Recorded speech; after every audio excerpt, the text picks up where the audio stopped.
Welcome to Memory Lane. I'm Jacob. Today, I am going to be talking to my good friend Saffiyya once again. We're going to be exploring a piece of her very interesting life story. Saffiyya, thank you so much for being on Memory Lane. Oh, you're welcome. Thank you for having me.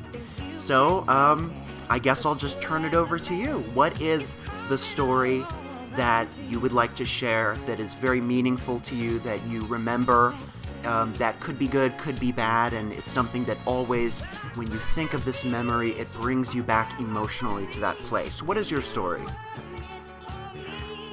Well, I grew up more or less in a cult. My parents wanted to be cult leaders, but they never had the people skills. They ended up moving from cult to cult, trying to find a place where they could usurp power and bring themselves into positions of authority. I was about 13 years old when they joined the last cult that they were in that I was involved with, and it was a very strange sort of cult. Most of their teachings were quasi-Jewish. Some of them incorporated some aspects of Christianity, and some of their teachings incorporated some aspects of Hinduism and Islam and other religions. But for the most part, it was based on Judaism and Christianity. And I realized yesterday or a few days ago, that yesterday marked the 9th anniversary of me telling my parents and their religious leaders at the time that I didn't believe what they did anymore. And I was consequently thrown out of my parents' home. And I think that it's very interesting that this is the 9th anniversary, because that means that I have been away from them half as long as I was with them. Almost exactly, because I was very nearly 18 when they threw me out. So this is an important milestone for me, because I never thought that I would make it this far. I never thought all the time back in 2006 that I was ever going to have a life outside of my parents and outside of their beliefs and outside of their cult. So that day, I really thought that my life was over. And that's why it's an emotionally significant milestone for me. With my mother, that seems to have been driven by her daddy issues. She always felt that her father was cold and distant, and as a result, she always was trying to bring a man with power into her life, usually in a sexual way. And with my father, I think it was more his schizophrenia and his belief that he was somehow special and somehow chosen to bring a message to the world, although he never quite worked out what that message was. It seems like it may have shifted over time as well. It wasn't consistent. Yes, very much so. He had one of the types of schizophrenia where he heard voices, and he attributed those voices to either God or the devil. Why he would choose to believe that he spoke to both God and Satan is very strange to me, but... Yeah, he must think himself a pretty important person. You know, your parents went through various cults. Did these cults have names, or were they just kind of informal, small groups? The last one that they were involved in had a name, but the name changed depending on where in the world they were. Oh. This was probably largely because they were trying to hide the fact that they were using a lot of exploitative practices, trying to blackmail money out of their followers, and that they were doing tax evasion with that money that they had exploited, and that they were using very illegal immigration practices. They would bring people in and out of countries very often illegally, forging documents and such. As a result, they often ran into legal trouble, and the last cult that my parents were involved in was based in India, and all the high position leadership was from India. They, in India, had several high-profile court cases. Oh. They had run-ins with the Communist Party of Kerala, with whom their local branches shared an acronym. And so on their parades, which they only have in India, they had gotten into confrontations with the Communist Party. And also in India, they had several high-profile court cases about the death by abuse of children. They did have several convictions, actually, too. You mentioned that the cults that your parents were involved with were influenced or kind of a syncretic mixture of various belief systems and religions, but that they had a kind of a quasi-Jewish base. Was this because your parents came from a Jewish background? Yes. My parents did come from Jewish background, and they tried to incorporate the things from my father's delusions into a sort of cult base. But Judaism, as an established religion, doesn't lend itself very well to cultic interpretation. Yeah, not because the lack of like kind of a messianic force as well. I mean, it's not really as orientated as like Shia Muslim or evangelical Christianity to someone saying, I'm here, you know? Yes, very much so. Yeah, it seems like it would kind of in the Jewish framework without like a messianic zeal, because I feel like maybe Jewish communities don't find like people declaring themselves to be a savior, they maybe don't find it as convincing. Yes, largely because of the history of people who have declared themselves Messiah. It's usually ended in some kind of genocidal attack on Jewish people. Yeah, absolutely. So I guess over time the community just became very jaded. Yes.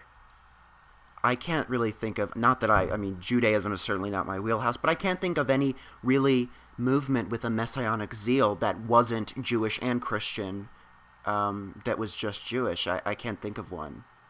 So that's a very interesting point. The one that does exist is the following of the Lubavitcher Rebbe, which actually I found out recently was largely driven by one of my old friends by the name of Ariel Sakazlovsky. But he came over here to the U.S. when he was 13. He became very largely influenced by the Christian movements here, but didn't want to leave Judaism. And so he set up more or less several websites that gather the works of the Lubavitcher Rebbe and claim that he is a sort of half god, half man, a sort of demigod. And he was one of the very large driving forces of the movement that sort of worshipped the Lubavitcher Rebbe.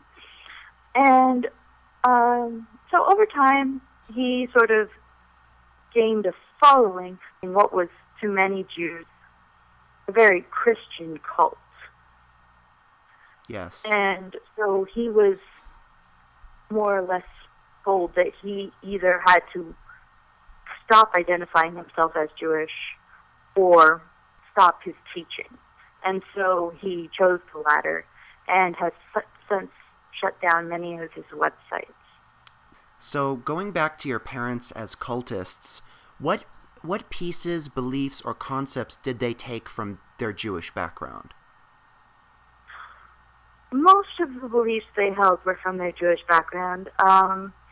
In the early days, they were involved in so-called Messianic Judaism. Okay. And they were involved in celebrating a lot of Jewish holidays, a lot of Jewish rituals, a lot of Jewish worship was incorporated into their beliefs.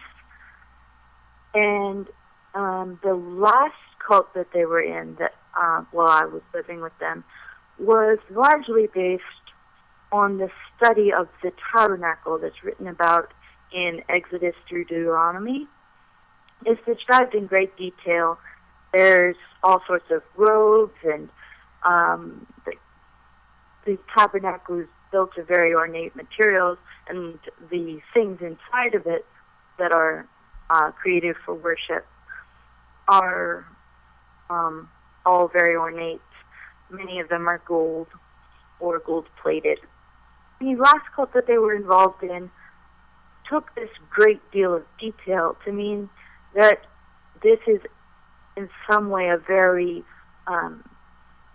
spiritually significant part of the Bible, and that this corresponds in some way to heaven, and that to be in heaven, you need to incorporate some spiritual lesson from each item into your life in some way. Wow, that's actually really interesting. I've never heard of that. I've never heard of a group like focusing on that specific passage. Certainly others kind of cling on to one, or they use a passage or a certain concept as a foundational text, if you will. So as a child, when you were exposed to these religious practices and beliefs, did you believe them? Did you not believe them? What did you think of them? I thought that they were quite nonsensical, but I had no way of communicating that to anyone because I was cut off from the outside world, and because if I were to voice my own opinion or voice that I even thought of holding an opinion, I would be very severely punished. You were given this message at a very young age? Yes, very, very, very young. I was never allowed to form any sort of individual identity. What I wore, the length of my hair, what I did, everything was orchestrated or planned by someone else. None of it was my own. Even my own body was not something that I had ownership of. When you say you were cut off from the outside world, how extreme was this isolation? And was it a deliberate practice of the organization to do such things to young people? Yes, it was very much deliberate, and it not changed over time, depending on which group my parents were currently involved in. It ranged from complete isolation, not being allowed to leave my house or even my bedroom, to a more loose isolation where I was not allowed to leave the neighborhood, for example. When did you make your first friend who was not in a cult group your parents were a part of?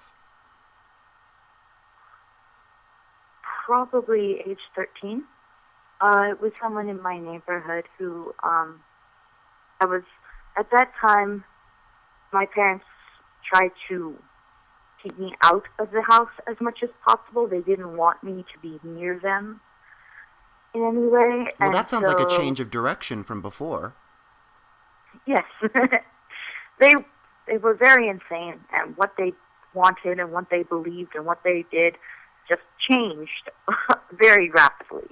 So I was able to talk to and be friends with people who were in my neighborhood who might not have believed the same things as my parents, because the demographics of my neighborhood shifted at the time. But in my mid to later teens, I felt very powerless, and I felt very alone. And so I turned to attempting sort of more magical control of the world around me, out of my frustration with my inability to control anything, like, in my own life. So at that point, I started attempting learning about different religions to see if I could gain any power from them. Did your family find out that you were engaging in magical practices? No. They never found out? If they did, it would have very much confirmed to them that I was some sort of demonic entity. They always had believed that to some extent, largely because I'm very intuitive and I could predict things that other people weren't able to see the pattern of. How did you, or when did you first realize that your parents believed you were a demonic entity? When I was born, my mother's response to my being a girl was shame and despair and anger. And her initial response was to try to get rid of me. And that continued until I was about 4 years old. She tried to get rid of me by marrying me off. At age when I was 4? 3. Yes. Her friends sort of saw this as strange and a little bit bizarre, but no one found it criminal. And do you remember these events at this age, early age 4 and before that? Do you remember them? Yes, very clearly. When I was about 3 years old, I was praying with a young friend of mine, and his name was Avi, and we were playing house, as children do. And my mother commented to his mother that, see, she would make such a good wife, she should marry your son. And that sort of triggered a cascade effect in my brain, where I realized my parents are trying to force me into marriage. Wow. And so I tried to decide which of my friends would be the least objectionable husband. Yeah. And that came to a head one day when I was 4 years old. I was on vacation with my parents, and I was on a little boat, a small canoe with my father, and we were fishing, and there was another young boy with his father on another canoe, and they were also fishing. And I remember looking at him and trying to decide how objectionable he would be as a husband. And I was just overcome with shame and guilt and anger. I remember saying to myself, you're 4 years old. He's at least, 15, 16? What is wrong with you? And at that time, I blamed myself for it. And I didn't really realize that it wasn't my fault. It was my parents' fault. So my hate was misdirected. This anger and this rage and this hatred really built up. And when I was about 7, I remember that I had sat down and I had planned a murder-suicide of me and my brother. My brother was 4 years old at the time. And I think that I had expressed to him that I was going to get us out of the abuse. And he had nodded his agreement. And so I did something very unusual for a child suicide attempt. I planned. I wrote a will. I wrote a suicide note that was directed to my mother and said, you've always said that I'm the spawn of Satan, and now I've returned to him. I kept that note for about 9 years after that. I picked the weapon. I picked a knife, a butcher knife, and I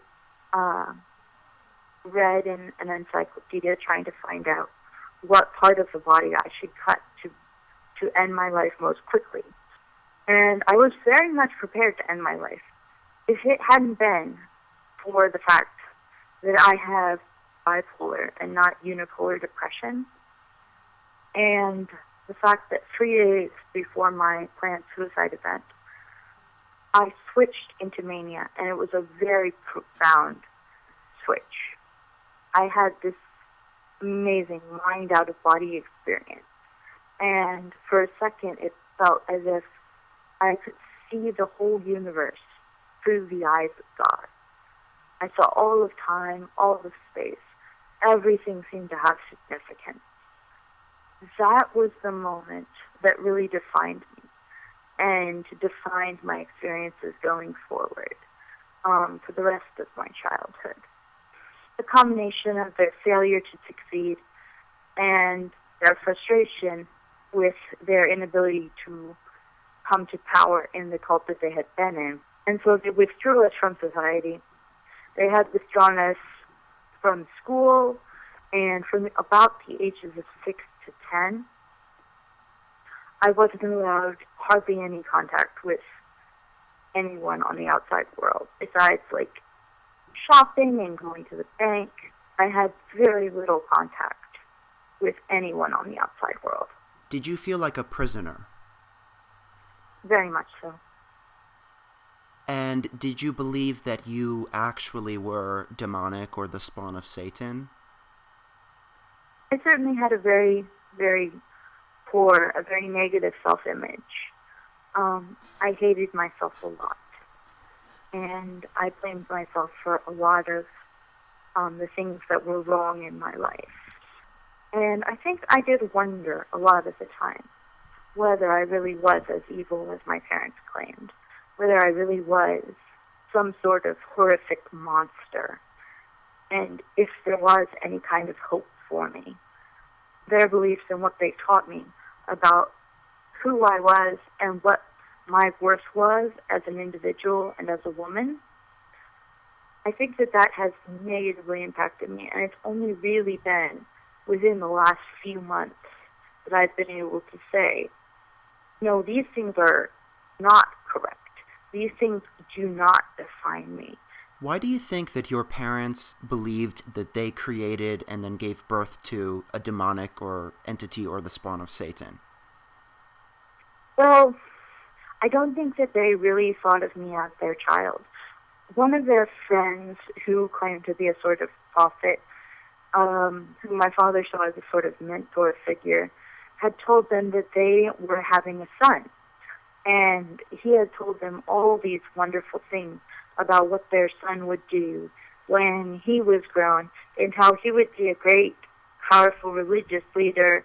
He would be a sort of successor to my father's somewhat divine mission. And so all their preparations had been for this son.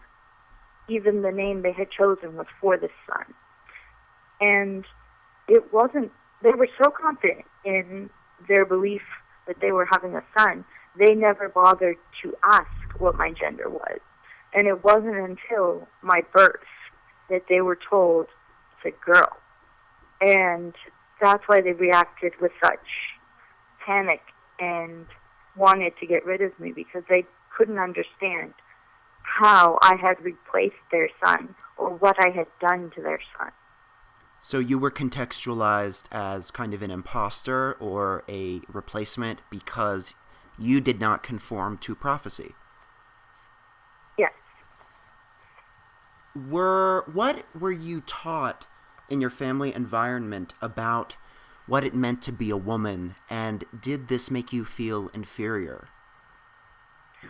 Yes, I was very much inferior as a woman. They believed that my only possible contribution to the world as a woman was to get married and to have children.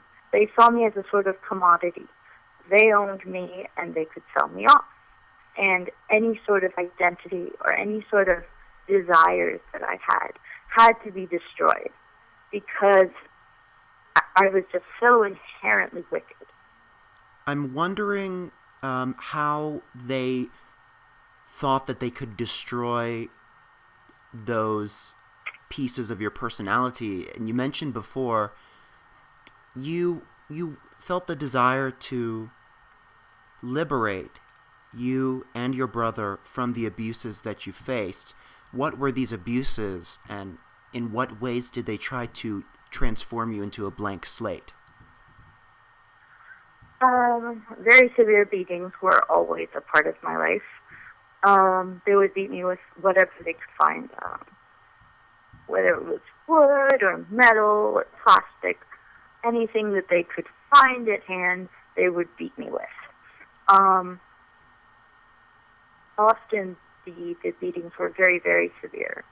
one time, my brother, during a particularly severe beating, screamed at my mother that he wished he was an orphan. And as a result, she immediately dragged him up the stairs to his bedroom. She stripped him naked.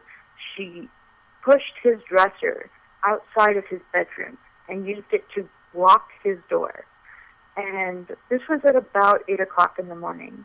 And until my father came home at about 9 or 10 o'clock that evening, my brother was locked in his room without food, without water, without clothes, nothing. He must have been about 7 years old. Was emotional or mental or psychological abuse employed by your parents? Yes. In terms of psychological abuse, it's hard to, describe what went on. Yeah. Was there any sexual abuse present in your life or in the cult environment? Yes. Primarily, it happened between when I was 9 and when I was 13. A lot of it was done either by my parents or by their friends, but there was also because there was such a large amount of neglect. I did find myself being victimized by people that I didn't know well. The only thing I knew was to turn to violence. And so I became quite violent in my late teens. A lot of this violence was directed at myself. I didn't want to live. I didn't want to be a part of the world. All I knew was I needed to get out. The only way out I saw was death. We were very much socially retarded and very socially awkward because we'd been alone for so long, and especially in our formative years, that we hadn't been able to learn how to develop good relationships with other people. Yeah. I knew that things like child protective services existed, but only because my parents told me horror stories about it and said that if I ever were to call the police, things would be 10 times worse for me than they were already. And they had hired a sort of subscription service where they paid a lawyer organization to defend them against any charges of child abuse. And that organization had sent them a small card that said what to say to deny the CPS worker and how to keep them from having any sort of way of checking what was going on with you. And so I think that really made me feel very isolated and very alone. It made me feel that there was no way possible for me to get out of this situation. And then I think the real turning point for me was when I turned 15, I was given a laptop computer. And it was the first time in my life that I had something that I could password protect and that I could keep people from reading my emails and my thoughts. And I could keep people from knowing what my interactions with the outside world were. And I immediately started to communicate with people in the outside world. I started to build contacts. I started to build friends. And it wasn't very long after that that I started to realize that there was a whole world out there. And that the isolation I had been raised in was not universal, and that everyone wasn't the same. And there were other ideas, other opinions out there. And so it was by interacting with people in the outside world that I was able to realize how harmful what my parents were doing and what my parents believed was. It's very interesting that by giving you the laptop, your parents, in a sense, seeded the destruction of their domination of you. Why do you think they did this? Did they not realize that this would open your your horizons? I don't think they really did, because by that time I had already developed the habit of pretending to fall asleep and then getting up once everyone else was asleep and reading or studying something that was of interest to me outside of what my parents believed. And so when I received a laptop, I was able to do this on a much broader scale.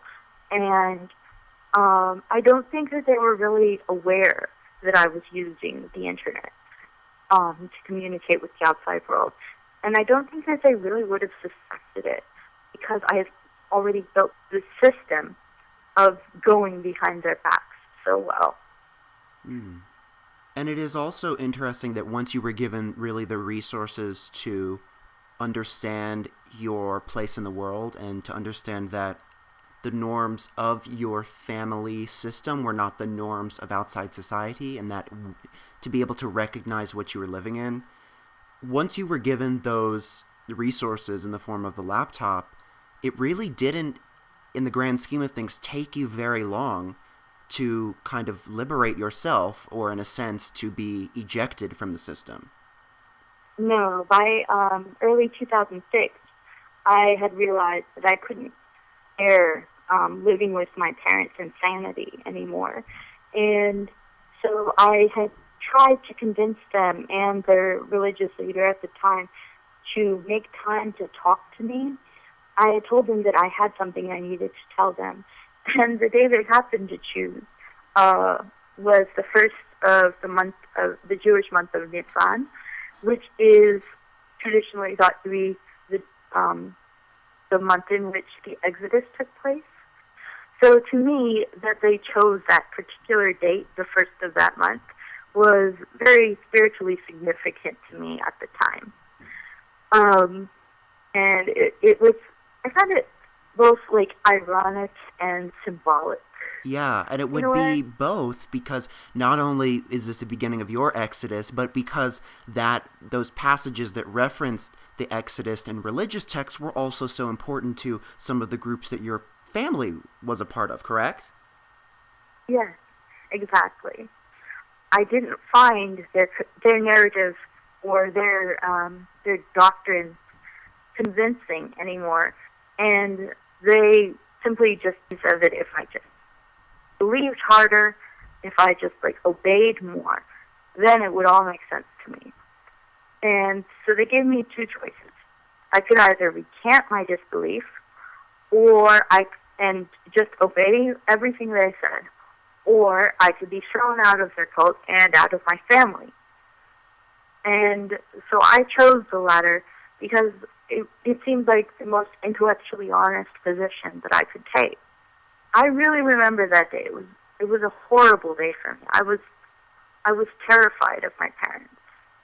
I was terrified of what they would do to me, because they always tried to harm me in some way if I'd spoken any sort of opinion of my own. And I was also very unsure of myself. I really thought that I was making a terrible mistake, and I couldn't shake the fear that I was damning myself, and that by cutting off my parents, I was cutting off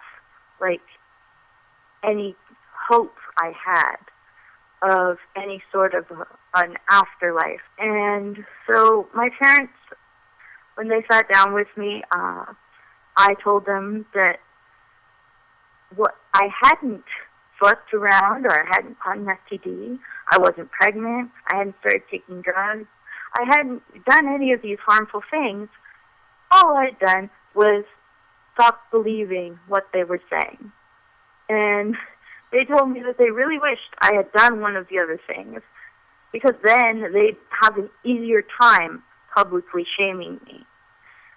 And not believing them, they knew it was going to be hard to convince other people outside their group, that I'd really done something horrible. Yeah. And so they told me that there was no way I was being allowed back in their house, So where was I going to live? And I told them I'd made an arrangement. I knew where I was going. And they said, well, you have to tell us where. I said, no, just take me to my car. I bought a car by that point. I said, just take me to my car. I've got my stuff in my car, and I'll go. And they said, no, you have to tell us. You must tell us where you are going. And so I told them that my grandmother had agreed to take me in. She'd agreed that I could come and live with her. And they were furious. So they dragged me out to their car. They drove off to where my car was, and they took the bags out of my car, loaded them into their car, and drove off to my grandmother's house. When we arrived at my grandmother's condo, they threw me and my bags out of the car onto the ground, and they slammed the door, and they just drove away. The condo she was living in was an exceptionally nice one, and the valet was there. And he took my bags and he put them on a luggage cart and he brought them up to my grandmother's apartment. And he was really confused about what to do because I was just crying and sobbing hysterically. And he didn't know how to handle that. Mm-hmm. It really wasn't part of his job description. Mm-hmm. Yeah. So I got into my grandmother's apartment. My aunt and uncle and my grandmother were there, and they were waiting for me. They asked why my parents hadn't come up to the apartment, and I told them that they had told me they never wanted to see me or anyone else in the family again, that they hoped I died swiftly and horribly, and they'd even talked about throwing me out of the car on the highway to kill me. But they knew that I'd built enough contacts in the outside world and that people were waiting for me and people knew what was going on and that they couldn't get away with it. And I just cried and I cried and I cried and I couldn't do anything else for 2 whole days. When my parents did return the car to me, someone had cut some of the belts in the engine. So since I distrusted them, I had gotten it checked before I started driving it again, and I was very glad I did that. Otherwise, I probably would have ended up dead. How probable do you think it would have been that they would have just killed you if they knew they could have gotten away with it? Oh, they definitely probably would have done that. I'm almost sure that they would have. They had thrown me out of a moving car before. I had a few seconds between realizing that I was going to be thrown from the car and hitting the ground. Landing on my feet broke them, and they never set properly. So even today, I can't walk more than a mile without being in excruciating pain. This is honestly the first anniversary of this event on which I can actually say that I know that they don't need to define me, that they don't control my life, that my value is not what they said it is, that I don't need to depend on someone else for my self-worth, that I know that I can control my destiny, that I can choose what to believe and what I want to do and what I want to wear. And knowing that for the first time in my life has given me the knowledge that my life didn't end with it. And I know that I might not have found all of the answers yet, and I may not have fully worked out what it is that I believe or that I want, but I know that I can. And that knowledge has given me a great deal of power and sort of confidence that I've never had before. And this is really the first anniversary of that event that I can say that I don't need a God and I don't need a master. I can, my value doesn't come from being owned by someone else. No one owns my body or my mind or my affections. I own myself, and I can decide for myself, and I give myself value. Well, Saffiyyah, happy anniversary, and congratulations for making it out and moving on. And it's very awe-inspiring that you were able to even survive something like that and continue. And also thank you for sharing your story. It's very profound. Oh, thank you. So do you think Islam was just a replacement authoritarian figure for your parents? Yeah, very much. All I ever wanted after that was to find someone to love me, and someone to tell me what to do and what to think. And I tendency. can't think that anyone could blame you. You were never taught or given those resources to ever have to think for yourself.